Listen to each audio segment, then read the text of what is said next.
শোনো ভাইরা, আমাদের বাবা তো মরে গেছে আর ওইখানে ওনার কবর খোঁড়া হচ্ছে। আর বাবা মরার আগে বলে গেছিলেন, আরে আমার সন্তান, আমি মরার পরে আমার সাথে আমার টাকা পয়সাও কবর দিয়ে দিও।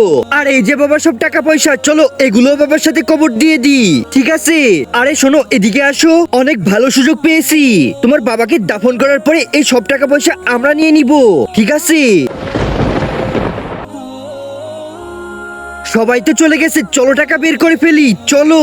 আরে তাড়াতাড়ি বের করে ফেলো, কেউ চলে আসবে।